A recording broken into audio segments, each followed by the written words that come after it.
Manson, the leader of a drug and murder cult, ordered the brutal slayings of actress Sharon Tate and the others in her Los Angeles home.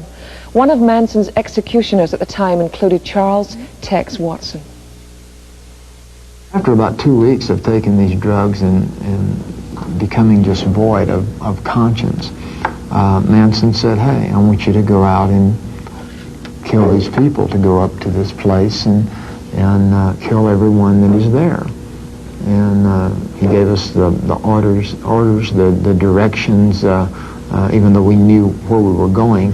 He gave us all the directions of what to do after we got there and what not to do, and told the girls to write something witchy on the walls. And here I was, a naive Texas boy, without a conscience of really right and wrong, thinking that the world was going to come to the end tomorrow.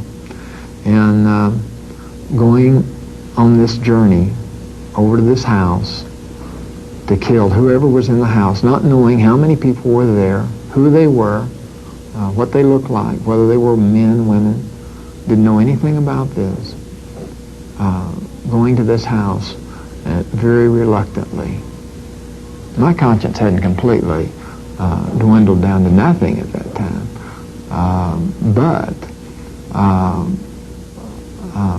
it was very close to it, because I didn't have enough to say, "Hey, I'm not going to do this." Individuals, they meant nothing to me. I didn't know the people. I was so high on speed that I understood what I was doing, but... Charles Tex Watson, the 20-year-old henchman of mass murderer Charles Manson. In 2 nights, Tex single-handedly snuffed out the lives of 7 people in what was the most heinous crime of the 20th century. And now, for the first time on national television, Tex Watson shares what happened the nights of the Tate LaBianca murders. The murders committed in August of 1969 by Charles Manson and his sick band of followers. What you may not realize about the murders is that the victims actually died at the hands of one man, not Charles Manson, but the man since called the executioner, 20-year-old Charles Tex Watson. And now, 21 years after the crimes, Charles Watson shares what really happened.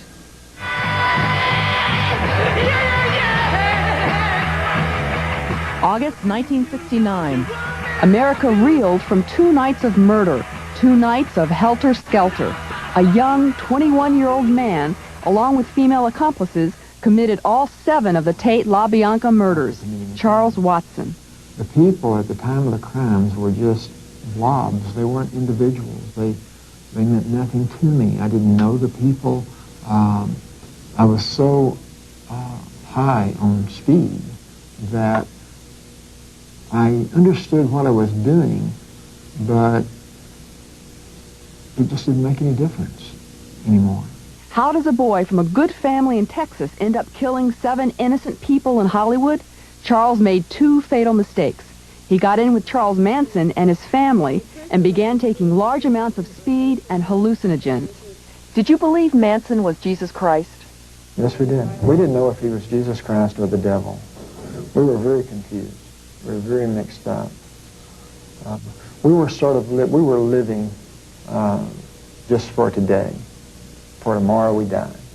We didn't know if there was even going to be a tomorrow. Watson and the other family members saw no future for themselves because Manson told them not to. In fact, he invented an entire theology that combined elements from the Beatles' White Album and the Book of Revelation. He told his followers that the world was about to erupt in chaotic race wars, which he thought was prophesied in the Beatles' song Helter Skelter. The Hollywood murders were supposed to trigger the end, and then Manson and his followers would escape on dune buggies to a bottomless pit in the desert, a pit which, incidentally, in the Book of Revelation, stands for hell. It didn't start out, "Hey, I want you to go out and murder these people." It didn't start out that way. It started out, "I want you to do this, I want you to build this, I want you to do this," until we became under his control.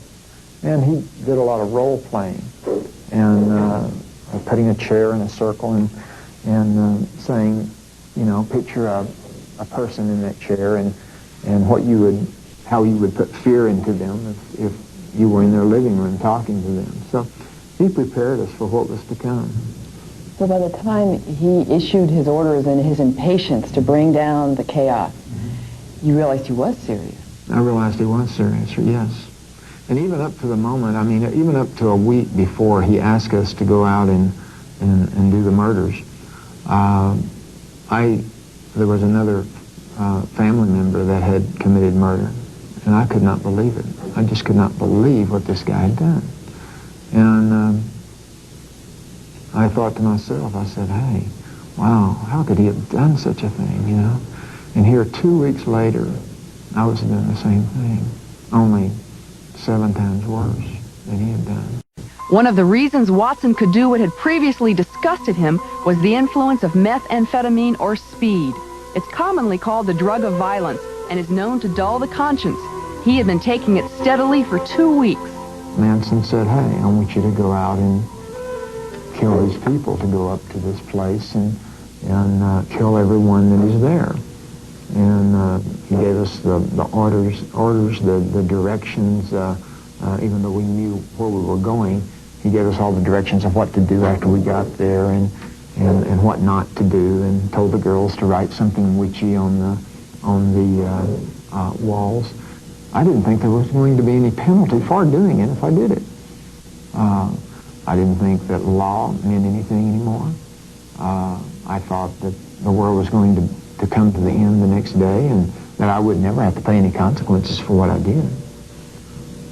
So there we went, you know. In 2 nights, Charles Watson helped to kill 7 innocent people in some of the most brutal murders America has ever witnessed. The murderers stabbed their victims dozens of times in some cases, wrote messages on the walls in their blood, and left the unborn son of actress Sharon Tate to die in utero. 21 years later, as unbelievable as it may seem, the same man who committed those murders is a Christian. The police found him, and he has lived out 21 years of his life sentence in the California men's colony. But God also found him, the God Charles knew about in his youth in Copeville, Texas. He now has a measure of peace, even though he also has the memory of what he did. I hate what I've done. I hate having to be the person that have committed a crime that's so hideous. I hate that. Charles's family never gave up on him and continued to write letters encouraging him to give his life to God. He did that in a chapel service in 1975, and since then has come to realize the gravity of what he did. When I came to Christ, it was the first time that I really felt for the people that I had murdered.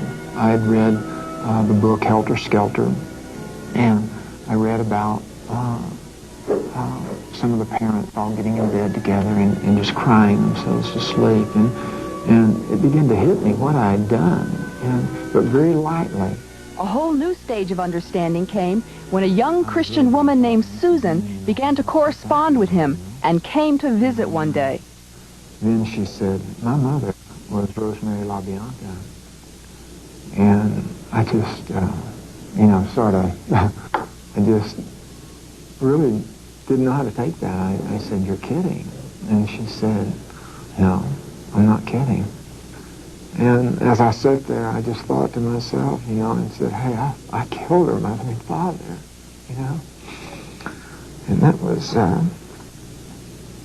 really hard to take. And she, made me feel good, and I wasn't as emotional as I am now because I just, it was just all so new, and it was something like I wanted to protect it. And I didn't want anyone to, be able to hurt it or to step on it or to harm what had taken place. I think what the experience with Susan has done is to really teach me and show me and allow me to experience the grace and the love of God. I understood before she came to forgive me that I was loved by God, and I understood the love of God, and I loved God. But after she came and forgave me, I took on a whole new love for God because I experienced in even a more personal way God's love working through another. Exceptional life of this woman who conquered the unimaginable She forgave and even befriended the man who murdered her mother and her stepfather. Please welcome to the 700 Club from Carpinteria, California, Susan LaVerge. Bless you. Thank you. Thank you. Thank you. Where were you on that night when that terrible crime took place? When the crime took place, I was at home in my apartment in the Silver Lake area. Now, you had spent time with your mum and your stepfather earlier on that day, hadn't you? The day before? Yes, we had gone to a lake in the Mojave Desert and gone to pick up a speedboat that we'd left with some friends. And we came back together very late that night, and they dropped me off, and then they went on home to their house. How did you hear of what happened? Who discovered? Well, the next day, my brother had stayed at the lake, and he came back, and he went to the house, and he saw that the boat that is usually left somewhere else was still at the bottom of the driveway. And he went up the driveway, and he didn't think that things were normal. He just felt that something was abnormal.